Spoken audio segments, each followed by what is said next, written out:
ಕೇಳಲಿಕ್ಕೆ ಬಯಸ್ತೀನಿ ಅವರಿಗೆ, ಮಿಸ್ಟರ್ ಶಿವಕುಮಾರ್, ನಿಮ್ಮ ಇಲ್ಲಿಯ ಉಸ್ತುವಾರಿ ಇದ್ದಾರಲ್ಲಪ್ಪ, ನಿಮ್ಮ ನೋಡ್ಕೊಳ್ಳೋಕ್ಕೆ ಇಲ್ಲಿ ಇಟ್ಕೊಂಡವರಲ್ಲ, ಆ ಮನುಷ್ಯ ಏನು ಹೇಳಿಕೆ ಕೊಟ್ಟರು ಒಂದು 10 ದಿವಸದಿಂದ?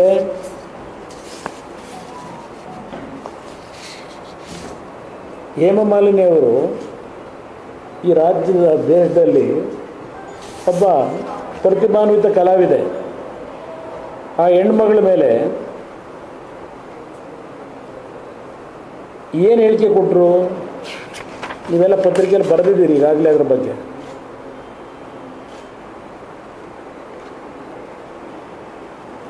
ಕನ್ನಡ ಪದ ಹೇಳೋಕ್ಕಾಗಲ್ಲ, ಏಕೆಂದರೆ ಕನ್ನಡ ಪದದಲ್ಲಿ ನೀವು ಬರೆದಿರ್ತಕ್ಕಂಥದ್ದು ಓದಲಿಕ್ಕಾಗಲ್ಲ. ಅದು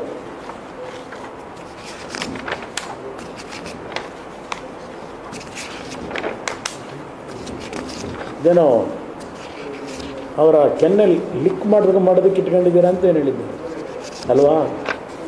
ಇದು ಮಹಿಳೆಯರಿಗೆ ಅತ್ಯಂತ ಗೌರವ ಕೊಡ್ತಕ್ಕಂಥ ಮಹಾನುಭಾವರು ನೀವು. ಮಹಿಳೆಯರಿಗೆ ಈ ದೇಶದಲ್ಲಿ ಅತ್ಯಂತ ಗೌರವ ಕೊಡ್ತಕ್ಕಂಥ ಮಹಾನುಭಾವರಲ್ಲಿವೆ. ಎಲ್ಲಿದೆಯಪ್ಪ ಇದು?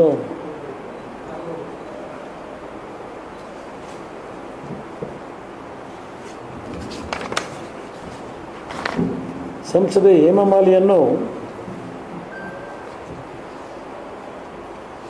BJP ಟಿಕೆಟ್ ಕೊಟ್ಟಿರ್ತಕ್ಕಂಥದ್ದು ಅವ್ರನ್ನ ಲಿಕ್ ಮಾಡಲಿಕ್ಕಂತ. ಕನ್ನಡ ಪದ ಹೇಳೋಕ್ಕಾಗಲ್ಲ, ಅದು ಅಸಹ್ಯ. ಹೇಮಮಾಲಿನಿಗೆ BJP ಟಿಕೆಟ್ ಕೊಟ್ಟಿರ್ತಕ್ಕಂಥದ್ದು ಲಿಕ್ ಮಾಡಲಿಕ್ಕೆ ಅಂತ ಹೇಳಿದ್ದಾರೆ.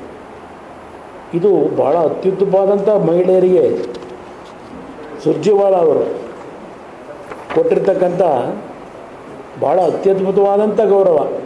ಶಿವಕುಮಾರ್ ಅವರೇ, ಮುಖ್ಯಮಂತ್ರಿಗಳದೇನು ಹೇಳಿದಾರಲ್ಲ, ಸಂಸ್ಕೃತಿ ತೋರಿಸ್ತದಂತಲ್ಲ ನಂದು. ಮುಖ್ಯಮಂತ್ರಿಗಳು ಹೇಳಿದ್ದಾರೆ ನನ್ನ ಸಂಸ್ಕೃತಿ ತೋರಿಸ್ತದೆ ಅಂತ ಹೇಳಿ. ಇದು ನಾನು ನಾಡಿನ ಜನತೆಗೆ, ಹೆಣ್ಣು ಮಕ್ಕಳಿಗೆ, ತಾಯಂದರಿಗೆ ಈ 2,000 ರೂಪಾಯಿನ ಇವತ್ತೇನು ಕೊಡ್ತಾರೆ, ಇದಕ್ಕೆ ನಿಮ್ಮ ಕುಟುಂಬದ ದುಡಿಮೆ ಮಾಡ್ತಕ್ಕಂಥವ್ರಿಂದ 5,000 6,000 ಪಿಕ್ ಪ್ಯಾಕೆಟ್ ಮಾಡ್ತಾ ಇದ್ದಾರೆ ನಿಮ್ಮ ಜೋಬ್ನಿಂದ, ನಿಮ್ಮ ಕುಟುಂಬದ ಯಜಮಾನರ ಜೋಬ್ನಿಂದ. ಇದಕ್ಕೆ ಎಚ್ಚೆತ್ಕೊಳ್ಳಲಿಕ್ಕೆ ಈ 2,000 ರೂಪಾಯಿ ಕೊಡ್ತಕ್ಕಂಥದ್ದಕ್ಕೆ ದಾರಿ ತಪ್ಪಬೇಡಿ ಅಂತಕ್ಕಂಥದ್ದು ಹೇಳಿದ್ದೇನೆ.